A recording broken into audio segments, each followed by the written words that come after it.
What's up, YouTube land? This is Steve with Fast Motorsports.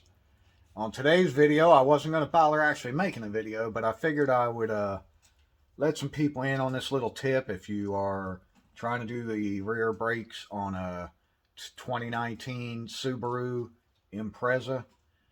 I'm sorry, Legacy. This is the Legacy.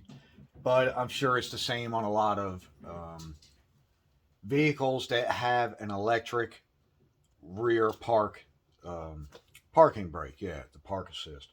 So anyway, let me show you what I got here. This little pointer. All right, so I've already turned my rotor and stuff because I got a lathe here in the shop. So I went ahead and turned it real quick, got it resurfaced. I'm about to put the mounting bracket back on. The caliper bracket just goes on. You got your two bolts here in the back. No big deal there. All right, but this is your caliper, and I've already unplugged it. You have to unplug it first out of this spot here on the electric motor before you can actually take the caliper off the bracket to get your pads and stuff off.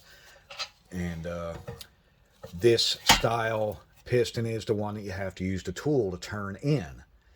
Well, you can't really do it with this electric motor on here. Now, if you have a scan tool that's capable of doing it, you can run the motor back in, but I don't have that here in shop. So what I'm doing is there's two little bolts here on the back. They're 5mm Allens. There's one at the top, one at the bottom. And I'm just going to zip those out real quick. Probably going to have to set the phone down while I do this so I don't damage anything, but they're not in there real tight or anything.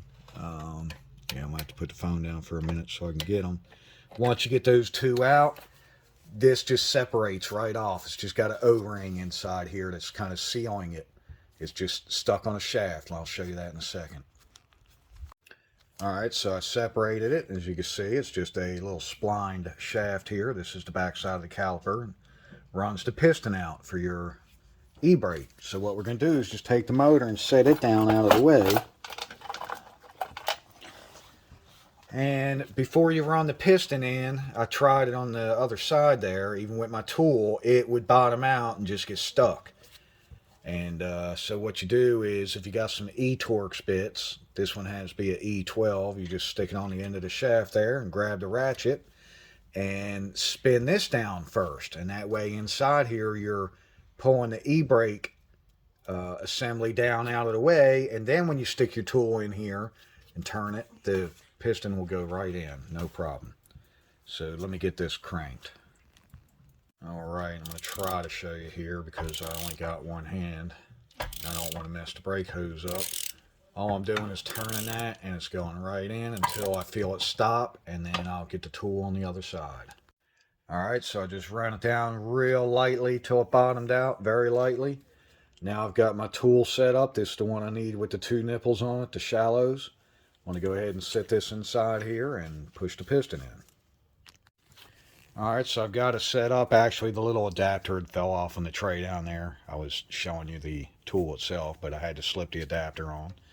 Once it's in place, you can pretty much just crank it right on in. Kind of hard to do with one hand, so I'm going to set it back down, but that's really all you're doing is just running it in.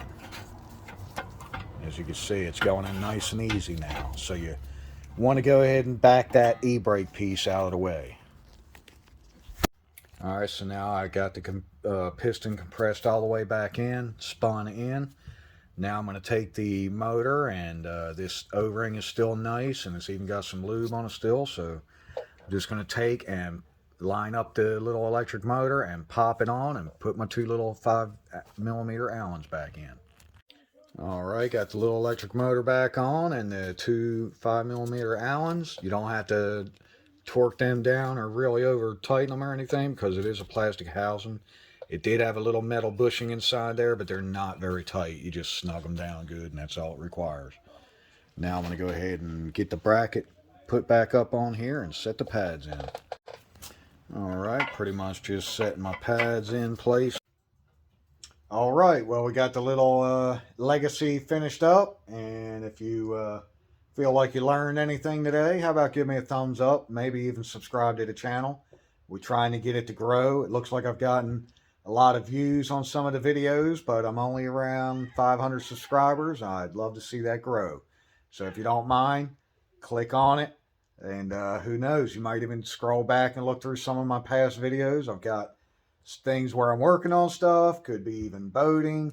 We could be at the lake, me and Jasper here. We could be out on the ocean. So check out some of them videos, please. And if you got any comments you'd like to leave on something that you'd like to see me try to do, or if you could tell me a better trick of what I just did or something I did wrong, how about let me know? But thanks a lot, and thanks for joining and watching in the Vast Motorsports channel. So have a good day, y'all.